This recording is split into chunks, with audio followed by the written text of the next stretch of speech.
Hi, my name is Joe Jackson. I'm a journalist, author, interviewer, and broadcaster. I also happen to be a lifelong fan of Leonard Cohen. In fact, Leonard inspired me to become an interviewer. Back in early 1985, after he released his latest album, Various Positions, I implored a magazine editor to commission me to do an interview simply because something told me I had to meet Leonard Cohen. After that interview, I felt so transcendent that before the day had ended, I decided I must become an interviewer to track down more of my heroes to talk with. I tell that story in depth in my ebook Hallelujah, A Conversation with Leonard Cohen, which also contains the full text of our exchange that day, and I uploaded parts of the conversation into a previous podcast about Leonard. However, in this one, which is part of my singles series, meaning it lasts roughly 5 minutes, you'll hear a clip from the second interview we did. It took place around the time Leonard released his album I'm Your Man, and here we talk about some of its tracks and, incidentally, a subject that should concern all singers, namely the challenge of singing in a voice that is true.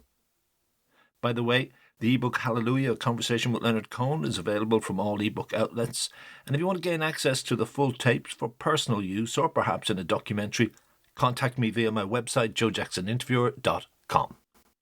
The lyric of your new single, or the single First We Take Manhatten, is set against what you described as a Sergio Leone soundtrack. And this acts maybe as a form of mild mockery counterpoint to the song's theme. You know, these things are not done from a point of view of strategy, or I rarely have a plan. You know, it takes me a long time to bring a song to completion. That includes the writing of it. I must have discarded, I don't even know if discard is the word. I have 50 verses. I have 4 or 5 notebooks for that song. 50 verses for maybe First 50 verses for First We Take Manhattan. That's when it became First We Take Manhattan. Originally it was a song called In Old Berlin. And that was a derivation of another song which broke off into 2 songs, which one was called In Old Berlin, the other was called Dance Me to the End of Love. Oh, yeah. So the song and its structure goes back into very boring ancient history that I don't want to burden anybody with. But by the time a song is brought to completion, it's gone through a lot of testing. But the element of the music may be gently mocking a theme in the song. Well, that's the only way it could survive. Okay. That's the only way the song could exist. If that song was set to something more solemn or more ponderous, I couldn't have got through it. I would have bored myself to death if that had a certain kind of flavor that it doesn't have. If it didn't have that kind of cooking counterpoint, techno-pop counterpoint, the whole thing would collapse. Okay, an extension of that is one critic here slammed the soullessness of the backing vocalists, but you seem to use backing vocalists, as would say Ray Charles did on Old Man River, where it's like white on black as opposed to having black on black, which would be just too much. Well, I'm interested in those kind of, as I say, it's not a strategy, right. But the thing to survive has to have those qualities. I mean, Anjani, who did the backing vocals on First We Take Manhattan, Ain't No Cure for Love, I worked with her to get a certain flat, mindless quality, bubblegum quality to the thing. That's exactly what I wanted in the song. But that's done with extreme precision. I mean, right. the tonality, the intonation is perfect. You know, that's what I was going for, something that was mindless and perfect. Were you influenced by the success of Jennifer Warren's album? Well, Jennifer never uses that kind of approach. No. Jennifer has a completely different approach, even to back, especially to back up to her. She does her own backing vocals on her own record. She has a very, very different approach. Her approach is real emotion in the backup vocals. Backup vocals that start and end in whispers, that have sighs, and that have modulations, that have imprecise trail-offs. She has a completely different approach to the backup vocal than me. I like mine to be mindless and unassailably precise. But hers may be a counterpoint to her voice too, where she maybe lacks or doesn't go into that area of emotionalism or that weight. Oh, her taste is impeccable anyways. Her musical decisions are impeccable. Yeah, so you were very pleased with the album? Well, I was very pleased with it for a number of reasons, you know. one, I happen to love Jennifer. Right. Warnes, I love her personally, and I love her as a singer. You know, the fact that she's devoted that incredible talent to, you know, all my own songs. Right. Well, of course, that's something, you know, that, you know, you don't have too many of those gestures made toward you in your life. That's true. Okay, you about your lyrics.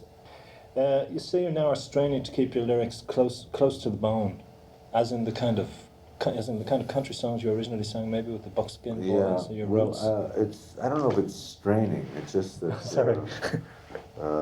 You're working too. You find that there's only one way you can speak.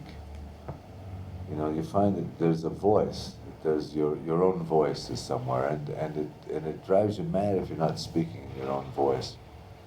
So, like for a song like "Can't Forget," I started that off as a religious hymn about the liberation of the soul. The metaphor was the exodus of the Hebrew children from the land of Egypt. Right. And I'd worked on that lyric for a long time, as long as I work on any lyric, which is a long time. And I'd done years. Yeah. And I'd done the track. And the lyric's pretty interesting. It goes, "I was born in chains, but I was taken out of Egypt. I was bound to a burden, but the burden was raised. Lord, I can no longer keep this secret. Blessed is the name be praised." Well, it goes on for 15 verses as precise as that. It took a long time. Put the track down, and I went in to sing that lyric. I couldn't sing it. I choked on it. It was a total lie in my mouth. You know, I didn't know anything about the liberation of the soul. And if I did, I didn't want to talk about it. And the theme was too ambitious, and who cares anyways? You didn't know anything about the liberation of the soul? Well, not in those terms. All right, You know, okay. I couldn't sing the song. I couldn't get through the lyric. Wasn't true. Wasn't true. So that was an expensive mistake. Expensive in terms of time, and also I'd done a whole track in the studio. And so, I mean, I had to go right back to zero on that tune. And I didn't know where to go, because I don't have the luxury of throwing away a lot of songs if I want to make a record, because I don't write that many. Right. So I had to start at the beginning there, and that's where the language of the album really started to gel. I had to start, you know, I stumbled out of bed. From zero. That was true. You know, I got ready for the struggle. Yeah, there is a struggle, and I am addressing it. You know, I smoked a cigarette. Wasn't there the same kind of Spartan or stark quality on the last album too, though? You were headed in that direction? I was headed in that direction, but you know, as opposed to recent songs, you said, just very ornate and very ornate. Yeah, exactly. Hi, Joe Jackson here again. I thank you for listening to this edition of the Joe Jackson Interviews podcasts. And don't forget, my ebook, Hallelujah, A Conversation with Leonard Cohen, is available from all ebook outlets. And if you want to gain access to the full tape of the conversation you just heard, or any of my 3 conversations with Leonard, contact me via my website, joejacksoninterviewer.com. And thanks again for listening.